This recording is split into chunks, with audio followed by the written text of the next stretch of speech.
Hello everyone and welcome to another high-elo game of Age of Empires. Today, free llamas take on free sheep as MbL playing as the Incas in blue takes on the Viper playing as the Tatars in yellow. Now while the players herd their herdables, explore their immediate turtle-infested waters and try to get their butts up to Castle Age ASAP because we are on Empire War 28 Villager Feudal Age start today.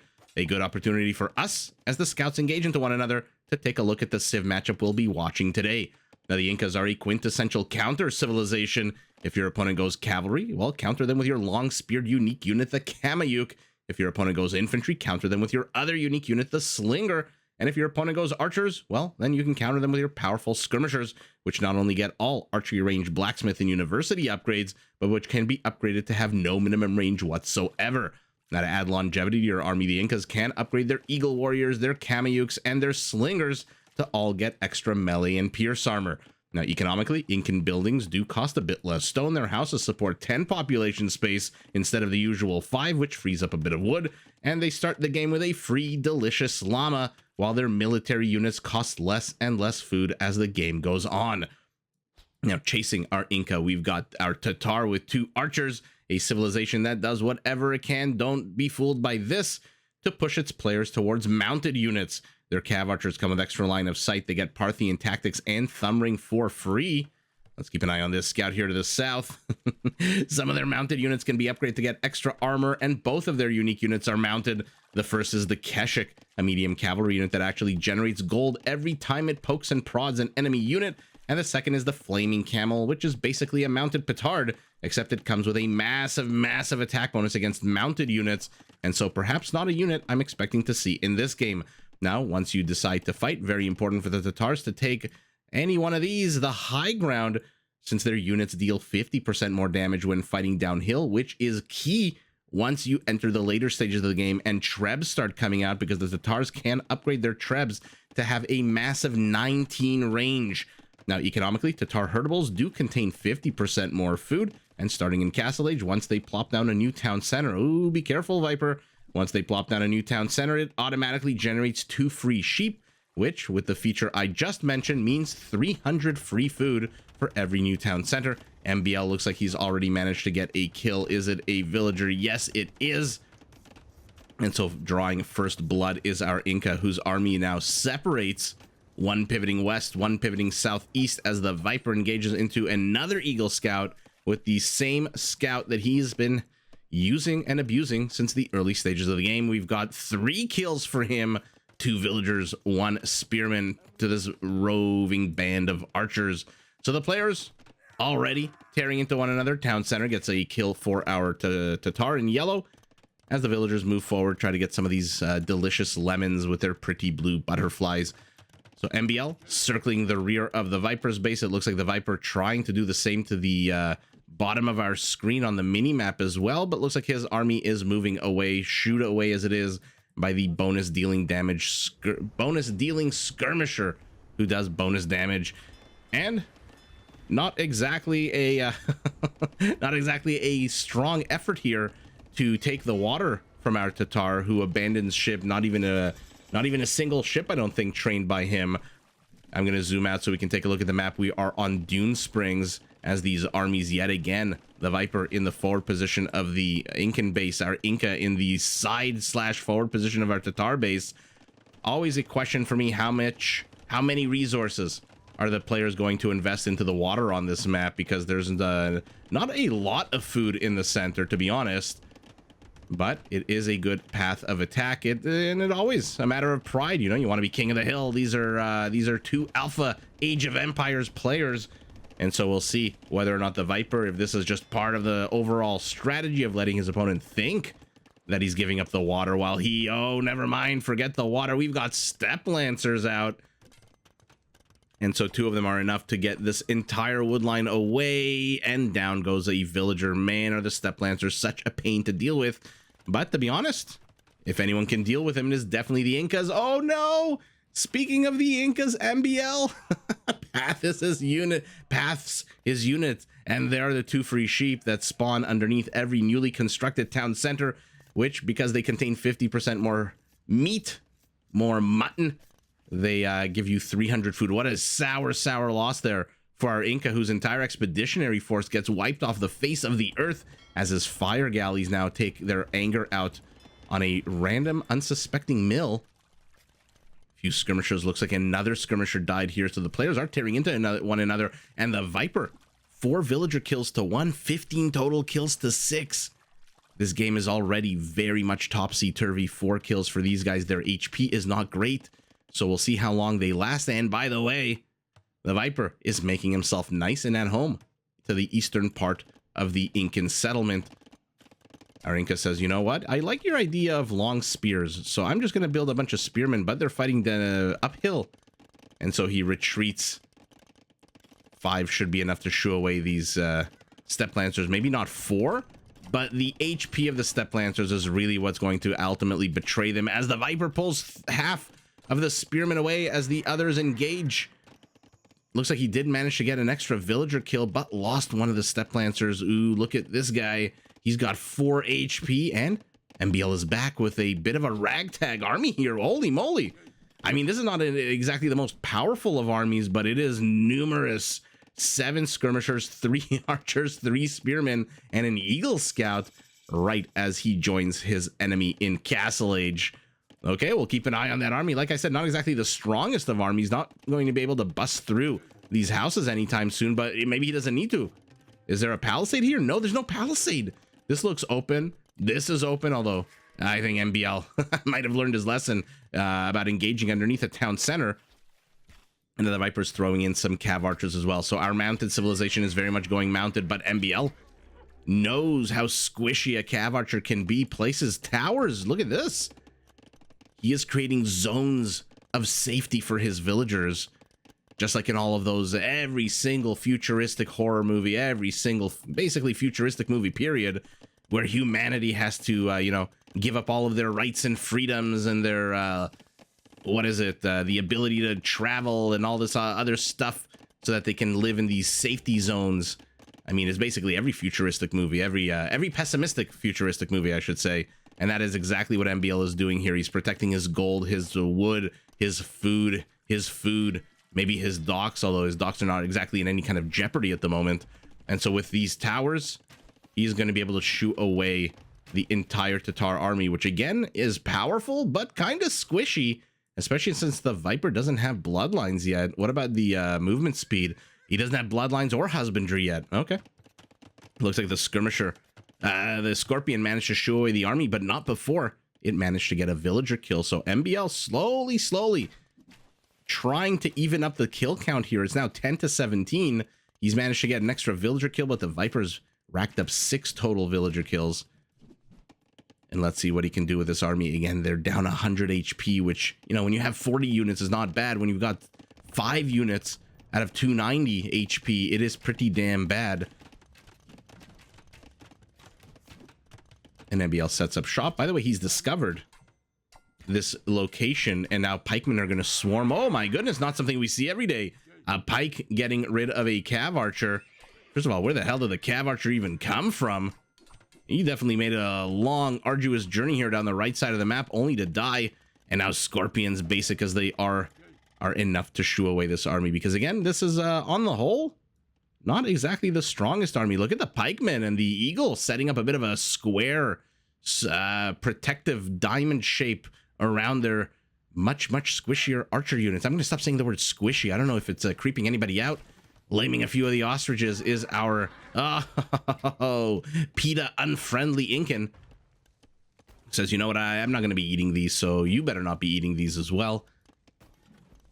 And kill count is getting closer and closer. MbL 15 to 18 now. Pikemen are still trying to take down the infrastructure. He's expanding, by the way, with town center number 3 and 4. The Viper is not really expanding beyond this proxy location over here. He still has a villager, so he can keep building stuff. Not to get too technical about it. Weak army pushes in on the left. A bit of a stronger army here on the right. Couple of eagles. What are their upgrades? Only armor upgrade. And he's relying on his crossbows right now. Crossbows and micro to get rid of these cav archers and scorpions. And by the way, MbL is doing a pretty damn good job, but as I say that, They take a bunch of bolts, and a vast majority of that crossbow army bites the dust, and now he's taking on a full health Scorpion. So MbL obviously has given up this location. Why? Is he microing? Does he even realize that there's a Scorpion here? Because he's losing. Okay, well, MbL, who was edging closer and closer in kill count, is all of a sudden going to fall way behind here. Now he's down 13 kills as the Viper just keeps killing him with Scorpions. Okay. Definitely a way to go here if your opponent isn't paying attention. Why the hell not? Cav archers move in. I'm surprised they need 2 shots, but there's only 5 of them. What are the upgrades on these guys? +2 attack, no armor, but they do come with a bonus against spearman line units. And the last survivor. Oh no. Oh no, that entire army. What was it, like 12 or 13 units? All gone, and this guy, this last survivor, is got the hell out of here. But I mean, he's not running very far, so I don't expect him to survive very long. MbL just kind of has units scattered around the place, like my 1-year-old son leaving toys everywhere. That's exactly what MbL is doing. Ooh, the Viper preemptively pulls his villager, except for this one badass lumberjack. And the Viper might want to get some upgrades for these units. He might want to get ballistics, which he doesn't have. He might want to get husbandry, which he doesn't have. He might want to get bloodlines, which he doesn't have. Why is the Viper skimping out on upgrades so much? He's ahead 6 villagers. He's now also on 4 town centers. Remember, 300 food for every single town center means that the Viper with 3 extra town centers just got himself 900 extra food. Now, it's not like the Lithuanians who get 100 food for free. In this case, you still have to, you know, kill the sheep, slaughter it, hack and hew at its body, and gather its food. But, you know, I'll take that. 300 free of them every day of the week as a cav archer trades his life for a crossbowman. And now we've got siege out as MbL is really pushing in to the southern portion of the Tatar base. Our Tatar realizes it pulls all of his villagers here to try to counter the castle, but the Incan castle goes up first. The Viper targets the villagers. 1 down. 1 down. I think he's only just going to get the 1 villager. That is a fantastic save there for the Viper, whose castle is now up. So, the usual battle of dueling castles. I'm not too sure what got this guy. Was it the galley? No, you've got 0 kills, and the castle has 3. And so probably the castle, another castle. Oh, this is the primary stone of the Viper too. MbL is just warmly embracing his opponent to death here. The Viper has these small roving bands of units, but again, no bloodlines, no ballistics, no husbandry, which means that these zones that the Incan has created should be pretty good. Should be, and they don't even have to be pretty good. They just have to be good enough. And he's just losing units. I guess MbL's strategy of leaving small clumps of units all over the place is paying dividends. As now his Mangonel gets what? The 7th kill. MbL, though, is still down 15 total kills, but he's managed to absolutely wreck his opponent's economy. 12 kills to 6. Even though the Viper is still ahead 4 villagers. Mango pops out. Mango takes counter Mango out. And he's luring the Viper's units yet again into these kill zones. I love what MbL is doing. I love what the Viper is doing. They're both playing to the strength of their civilizations. A lot of people complain about the Incas being able to hold against aggression, being a counter civilization, but then having a lot of issues pushing out because they really lack a lot of the very, very kind of heavy units that you need to overwhelm and crush in their siege line. They of course have no no cavalry line whatsoever. And so not exactly a civilization where you can have access to paladins and stuff like that, unless you, I guess, convert your opponent's stable and then start training Shalot warriors. But those are basically glorified knights. Gamayuk is out. He's going to be able to chase this Mango. This is not a Korean Mango that can fire back. This is a standard 3 minimum range Mango. And another castle. So MbL here saying, you know what? You guys think that the Incas can't really lash out at their opponents, that we're primarily a defensive civilization? Hold my beer. And does exactly what he's doing now, even though he's now the Keshiks show up as well. There's a lot of villagers here. There's 0 army now that the skirmisher is dead, but never mind. 2 reinforcing skirmishers come. They want to close in on the cav archers. Will they get it before they die? No. Even though our Inca has ballistics, even though our Inca is heading up to Imperial, now the Viper gets gets ballistics. And so one player going the static route, he says, you know what makes me good on defense? Probably also makes me good on offense if I just plop down a bunch of structures, and then your squishy cavalry units can't really maneuver around mine, around my static defense. But the Viper playing the Tatars quite well for his part. This one archer has 7 kills, and he's parked himself outside using that currently 6, but capped out should be a 7 range. And MbL hits Imperial right as his Keshik dies here. Both of them die to get a villager or 2. And so now all of the action firmly in the Viper's base. He no longer has, except for that one Cav Archer, any kind of army presence out on the map at all. I say that, but in comes another small band. I mean, are these guys trying to make my head explode? Forget big army versus big army. This is a game of small armies all over the frickin' place, attacking each other all over the frickin' place. And I love that the Viper pressed into on the left. He's just expanding to the right. But look how exposed he is. This is all completely open. But he's managing to do so much damage with these Cav Archers. MbL, though, finally catching up in the villager kill count. Right as I say that, the Viper finds a juicy clump. Ooh, he does not want to stick around. Brilliant. Oh, that's so sour. He timed it almost perfectly so that he could kill those 5 or 6 villagers and then run away. But almost perfect is not perfect. He manages to find more. The Viper is just using Cav Archers the way Cav Archers are supposed to be used. MbL in Imperial. The Viper's still a minute and 15 away, which means one side has trebuchets and the other side has nothing against trebuchets. Kamiyuks are out as well. They're going to move in on the villagers, or against who? Maybe they're chasing in. I don't think he's seen these Cav Archers. Now he'll see them. And so they're just marching. Where they're marching to, I don't know. They're marching straight to hell is what the Viper says, as he kills both of them before they manage to close in on a single unit. Another castle. This is absolutely crazy.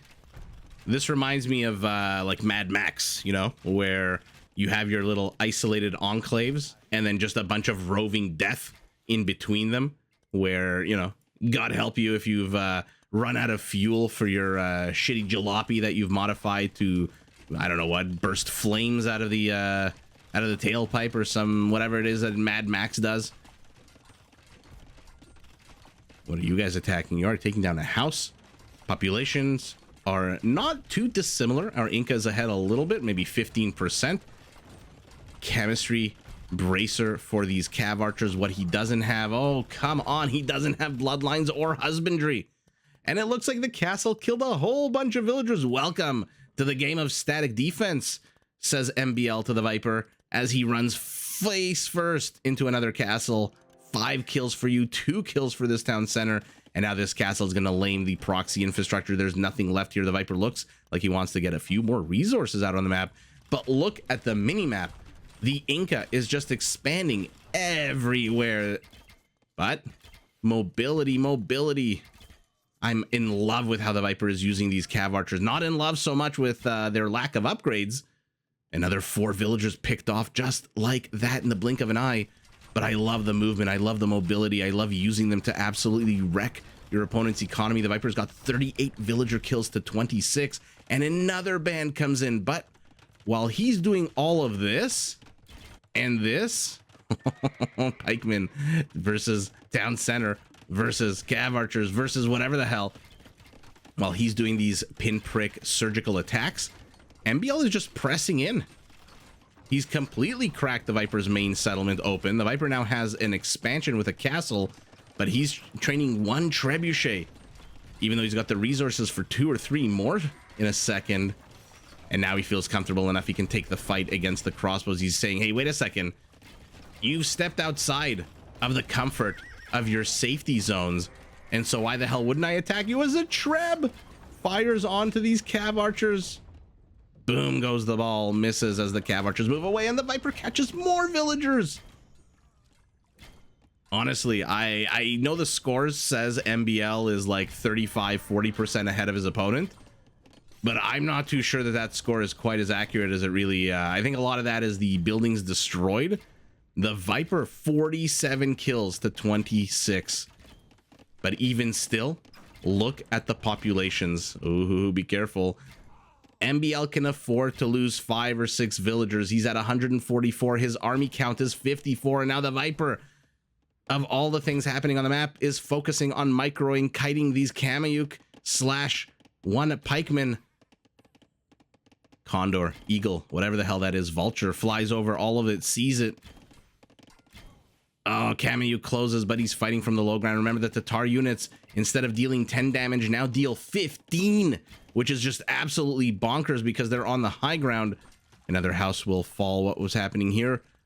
Oh my goodness, it looks like it looks like MbL was just on move command yet again. So we have a repeat of what happened somewhere in this area where that army just moved through the Viper's town center. But in this case, 1 kill for you, 7 kills for you. But it looks like kind of just skirmishers, so not the end of the world.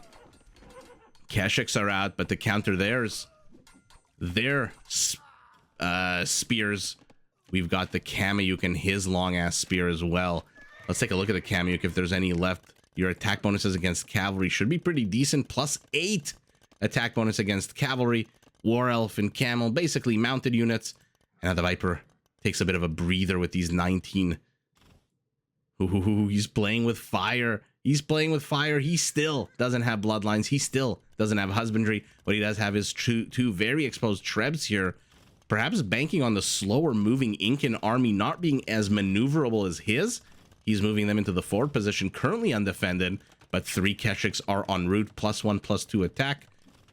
And so I believe, if I'm not mistaken, Keshiks, while they fight their enemy, it's 1 gold unit for every 3 or so seconds of fighting. And so as long as they engage into the army, they should be generating a small trickle of gold, and that's each Keshik. So if you've got 10 Keshiks fighting for 3 seconds, that's 10 gold that you just made. They engage into here. Pikemen, eagles, are they anything other than warriors? Nope. But look at the armor on this eagle. Fabric shields, and now elite eagle warrior are going to make them very problematic for the Keshiks to deal with, because the eagles do come with a small, not great, but small +3 attack bonus against cavalry. And oh my goodness, MbL just lost all his trebs. No more trebs for him. He is training new ones, but look again at the mini map. The Viper has knocked his opponent down to 185 supply while he himself is climbing to 150. So it's still not great, but he is kind of equalizing. And right as I say that, the entire body of Keshiks dies. These are elites, so what is it, +5 against cavalry? +4 rather. And now they're going to have blast furnace in a minute. Our Tatar has decent resources. Not great, not terrible, but he needs to get his army numbers up. And I don't know that carving his army up into groups, 1 to the south, 1 to the north, is going to be able to overwhelm, because your opponent has more than double, almost, well, now exactly double your army count.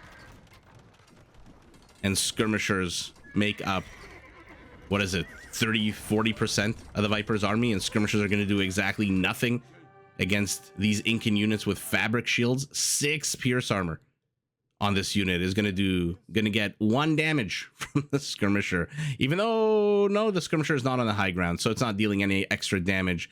And holy moly, what an absolute disaster for our Tatar, who on the whole, I mean, I am incredibly impressed with the Viper's use of the Tatar mobility. This is exactly how the Cav Archer was supposed to be used, in my opinion. Of course, always take everything I say with a grain of salt. But 50 villager kills to 30 just shows you how much more maneuverability he had. Even though at the end of the day, tell me you have bloodlines and husbandry. No, you do not. And so the Viper missing 2 very critical upgrades for his Keshiks and for his Cav Archers. And maybe that's why his Cav Archers just couldn't escape the arrows from all of these various defensive structures that MbL plopped down around the map.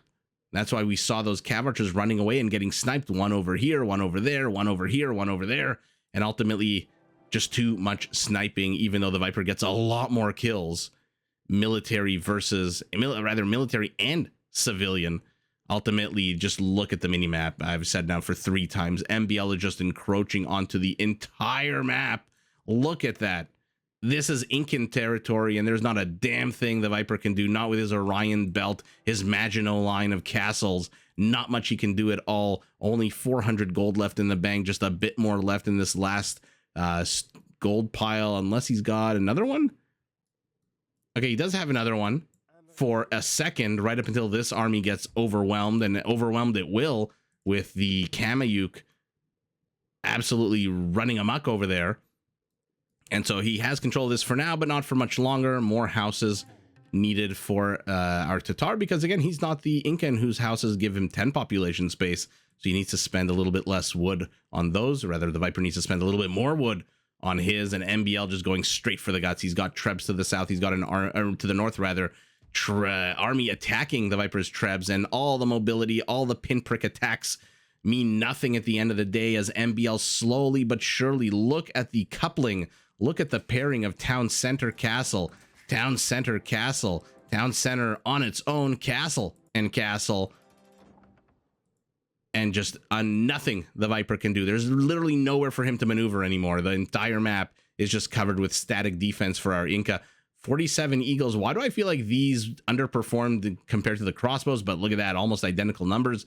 69 Cav Archers, 37 Keshiks, peak APM towards the end, peak APM towards the beginning.